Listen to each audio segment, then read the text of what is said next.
Oh, Sense and Sensibility, Jane Austen's very first published novel, released in 1811 and kicked off more than 2 centuries of readers silently judging whether they were an Elinor or a Marianne.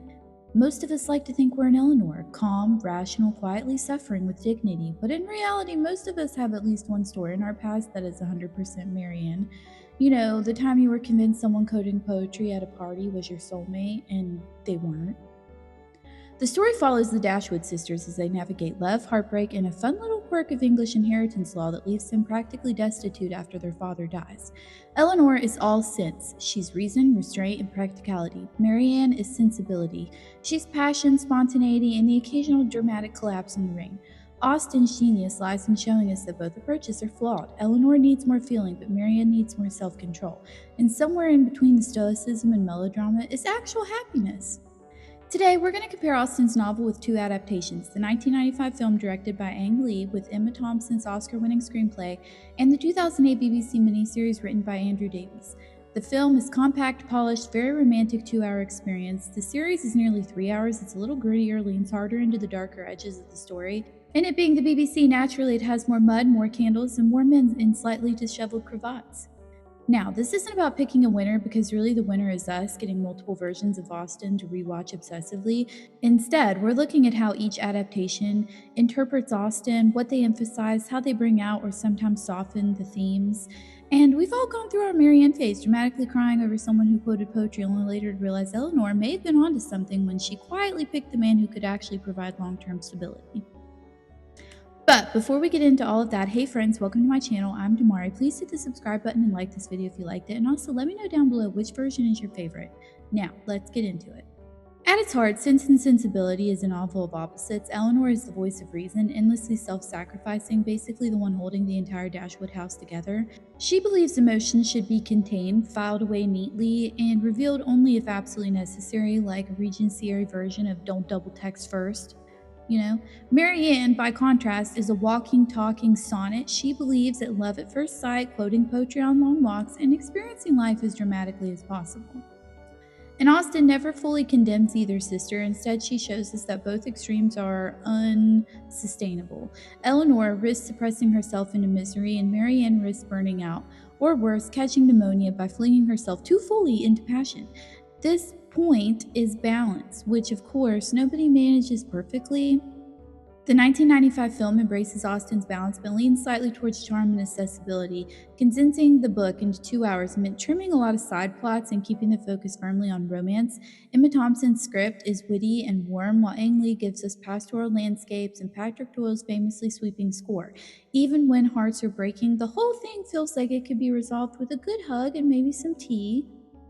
The 2008 miniseries, however, opens by throwing us directly into scandal. Literally, the very first scene is the invention of Andrew Davies, who's never shy about spicing Austen up, shows Willoughby seducing Colonel Brandon's ward. It's a bold choice, but it set the tone. This is Sense and Sensibility, but with grit, shadows, and the occasional suggestive lace-up.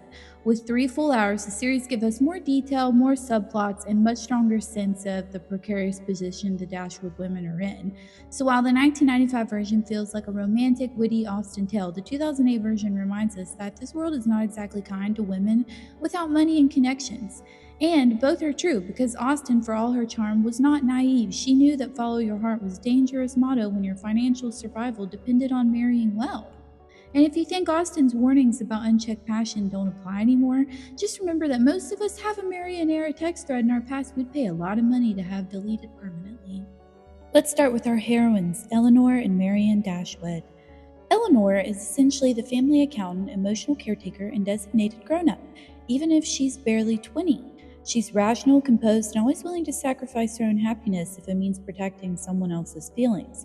Elinor is the kind of person who would say, no, I don't mind taking the smaller bedroom, even though she does mind. In the novel, Austen makes her almost too perfect at times, the ultimate symbol of sense and self-restraint. Now, Marianne is the total opposite. She's a poet's muse wrapped in petticoats. She believes life should be lived passionately with no holding back. If Elinor is calm tea by the fire, Marianne is running through a thunderstorm with Byron clutched to her chest. She doesn't just fall in love, she swan dives into it head first with dramatic sighs and lots of piano playing. She's endearing, yes, but also a little exhausting, like that friend we've all had who just can't date casually but must have a soulmate by the second week. The adaptation handled these sisters quite differently. In the 1995 film, Emma Thompson herself plays Elinor. Now, this sparked a little bit of debate because she was 36 at the time, and she was playing a character meant to be about 19, and that's kind of a leap. But she was brilliant. Thompson brings a lot of depth and subtle humor to Elinor that the age difference just kind of melts away. Her Elinor feels mature, yes, but also very human, quietly devastated when she needs to be, and quietly hopeful when she dares to be. The 2008 version casts Hattie Moran, who is much closer in age to Austen's Elinor. Moran's portrayal is more understated. She's softer, more vulnerable, but also has less wit than Thompson's version. Both work, but in different ways. Thompson gives us a powerhouse of quiet dignity, while Moran gives us a truer picture of a very young woman burdened with being the adult in the room. As for Marianne, 1995 gave us Kate Winslet, who was born to play Regency heroines running across moors in the rains. Winslet's Marianne is vibrant, impulsive, and has a romantic glow about her that makes you understand why everybody in the story either falls in love with her or wants to lecture her. She's the kind of Marianne who could make you cry just by sighing at a sunset. 2008's Marianne, played by Charity Wakefield, is equally passionate but a bit less polished, more raw, more teenage. She feels a little bit more believably reckless. The kind of girl who would absolutely write long letters in dramatic ink and then regret mailing them. Her downfall with Willoughby feels more tragic in this version because she's less glamorous than Winslet, more like a real young woman swept away by her first love. Both approaches are valid. Thompson and Winslet give us star-studded Elinor and Marianne, polished but powerful. Moran and Wakefield give us something closer to Austen's original version, young women in over their heads navigating a world that hasn't yet given them many tools behind their own personalities. And really, Austen's brilliance is that both sisters are a little right and a little wrong. You need sense to survive, but sensibility to live. Too much of one and you either become an eternal martyr or, you guessed it, collapse in the rain because you crushed left town without writing to tell you goodbye. Now, let's talk about the men, because what would an Austen story be without a gallery of potential husbands who range from genuinely wonderful to absolutely terrible, but unfortunately charming? First up, we have Edward Ferrars. Poor Edward, he's shy, awkward, and about as charismatic as a damp cravat, and that's exactly the point. Austen didn't want a flashy hero here. Edward is steady, dependable, the guy who shows up to help you build IKEA furniture and doesn't complain once. He's not the man who makes you swoon in the rain, but the one who makes sure you don't die in the rain. In the 1995 film, Edward is played by Hugh Grant, who frankly Hugh Grants his way through the role. He stammers, he blushes, he mumbles, he's awkward, but in an oddly adorable floppy-haired way that only Hugh Grant can manage. It works, though it does make Edward more charming than Austen probably intended. You get the sense that half the audience left the theater thinking, honestly, I'd marry him. In 2008, Edward, played by Dan Stevens, yes, pre-Downton Abbey Matthew Crawley, is less bumbling, more earnest. He's still shy, a little awkward, but he feels more believably constrained by duty and family. You get a clearer sense of why Elinor is drawn to him, not because he dazzles her, but because he's kind and decent in a world where both qualities are short in supply. Now, we have Colonel Brandon, Austen's most underrated hero. He's older, quiet, and has one of the saddest backstories in all of Austen novels. He's not flashy like Willoughby, but he's steadfast, honorable, and secretly, thanks to his tragic past, is pretty romantic in his own right. He's the classic case of the slow burn love interest. In 1995, Alan Rickman plays Brandon. This is one of those times that casting makes the character. Rickman brings gravitas, soul, and you can't help rooting for him. Even if Marianne initially finds him boring, he has that voice, like a presence. You just know he would read you poetry by the fire and you'd be weeping by page 2. 2008 Brandon was played by David Morrissey. He's a little more rugged, more military. He looks like he could actually duel someone at dawn and win. He's less instantly sympathetic than Rickman, but he compares Brandon's stoicism well. If Rickman's Brandon makes you melt, Morrissey's makes you feel safe. And then, of course, we have Willoughby, and Willoughby, the Regency equivalent of the guy who plays guitar at parties. Charming, handsome, poetic, and absolutely not to be trusted. He sweeps Marianne off her feet and then abandons her for money and status. He is essentially the embodiment of red flags you ignore because he quoted Shakespeare once. In 1995, Greg Wise plays Willoughby with such dazzling charm that honestly you almost forgive him. Like almost. He's smooth, he's magnetic, and he makes you understand why Marianne is blinded by him. In 2008, Dominic Cooper plays him with a bit more edge, a little less polish. His Willoughby feels more dangerous, less dreamboat, and more this man will ruin your credit score. Both versions get the point across though. Willoughby is temptation, the glittering surface that masks rotten foundations, and Austen, with her razor-sharp wit, reminds us that handsome men with carriages are not always the safest bet. I think one of Austen's great strengths is her ability to fill books with unforgettable side characters. They're not just filler, they're comedic relief, the antagonists, and sometimes the engines that move the plot forward.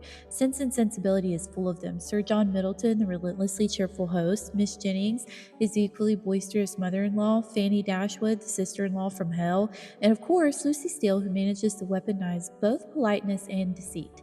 Then the 1995 film, with only 2 hours to play with, this trims a lot of the supporting cast. Miss Jennings and Sir John still appear, but their screen time is limited to bursts of comedic relief. Lucy still remains central, of course. Her secret engagement to Edward is too critical to cut, but even she gets less development than in the book. The focus is firmly on the sisters and their romances, with the secondary characters circling around them, mostly for flavor. The 2008 miniseries, by contrast, really leans into the subplots. We get much more time with Lucy Steele, and let's just say the manipulation is strong with this one. She smiles, she flatters, she plays innocent, all while carefully dangling information over Eleanor's head like a Regency era cat toy. If you ever had a frenemy who insists on just being honest while slowly destroying your life, congratulations, you've met Lucy Steele. But it's not just Lucy. Mrs. Jennings in this version becomes far more comedic relief. Yes, she's loud, noisy, and occasionally inappropriate, but she's also warm and generous, offering the Dashwoods real comfort in their exile. You begin to see why Austen wrote her as a favorite among the sisters.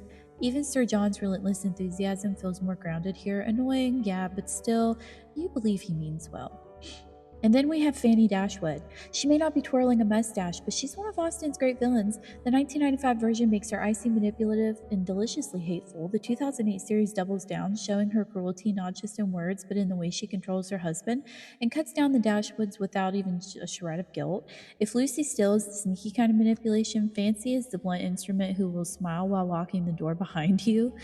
So that's the trade-off. The 1995 film keeps things tighter, focusing on romance and wit, but loses some of the richness of Austen's ensemble. The 2008 series, with more time, lets those subplots breathe, makes the story feel full of tapestry that Austen wove. And if you want comedy and charm, this film is your best bet. If you want depth and drama, the series delivers. Now, let's talk about the look and the feel of these adaptations, because tone is everything when you're dealing with Jane Austen. The 1995 film is pure visual romance. Golden light filters through windows, the English landscapes roll out like postcards, and everything feels just a little bit idealized. It's Regency life with a soft focus filter, realistic enough to ground the story, but polished enough to make you want to move in. The costumes are equally polished. Pretty, flattering, and maybe just a touch too modern in their elegance. This isn't the messy side of Regency, this is the dream version. The 2008 series, on the other hand, goes for grit. It's darker, earthier, more lived in. The clothes wrinkle, the house feels drafty, and the mud. Oh, there's mud everywhere. When the characters walk across fields, they don't look picturesque. They look like they need a bath. The lighting is often dimmer, more candlelit, emphasizing the shadows in the story. It feels closer to how life might have actually looked and smelled. Less painting, more reality. And then there's the music. The 1995 film boasts Patrick Doyle's sweeping, unforgettable score, which practically carries you through the story on a wave of violins. It's grand, romantic. It's the kind of soundtrack you could play while writing heartfelt letters or gazing longingly out the window.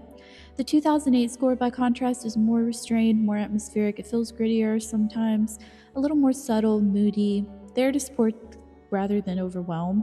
The divide is clear when it comes to tone. The 1995 film is witty, romantic, light, and punctuated by poignant moments. The 2008 series is heavier, dramatic, and more concerned with showing the dangers of heartbreak and financial ruin. One makes you sigh dreamily, and the other makes you think twice about what happens when love and money collide. The 1990 film was and remains a phenomenon and won Emma Thompson an Oscar for Best Adapted Screenplay.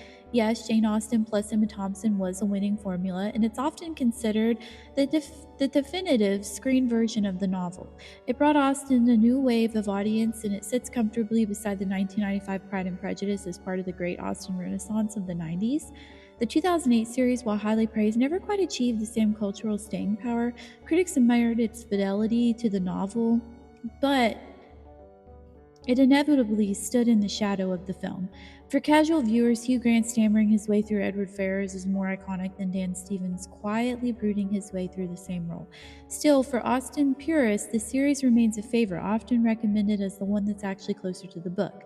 And then, of course, there's the book itself. Over 200 years later, it still stands as Austen's meditation on reason versus emotion. Neither sense nor sensibility is sufficient on its own. You need both to live a full, balanced life. It's sharp, it's witty, and it's more biting than either adaptation fully captures. Austen's satire of selfishness, greed, and hypocrisy cuts deeper than most film versions allow, which is why the book remains essential. So, where does that leave us? The 1995 film was star studded, witty, and romanticized. It's the polished version of Austen for when you want to be swept away by beauty, humor, and the comfort of a satisfying ending. The 2008 series is faithful, darker, slower burning. It's the Austen for when you want detail, grit, and reminder that these were real social stakes, not just romantic games. In the book is sharper, funnier, and more biting than either adaptation, proving once again that Austen was not just a romance writer, but a social satirist with razor-sharp observations. Ultimately, which version speaks to you depends on what you're looking for. Do you want wit and warmth with a dash of fairy tale glow? 1995 is your choice. Do you want grit, realism, and more Austen detail? 2008's for you. Do you want a full force of Austen's brilliance? Pick up the book and prepare to laugh at how little people have changed in 2 centuries. And in the end, Sense and Sensibility teaches us something timeless. Passion is thrilling, but practicality keeps the roof over your head. And if you can find someone who managed to do both, marry them. Thanks so much for watching till the end. Don't forget to subscribe and like this video if you liked it. And like I said earlier, please let me know down below which version is your favorite. And please don't mind my voice. I'm a little sick, so if I sound a little funny or stumbled over some words, I am sorry. But I will see you guys in the next one. Bye.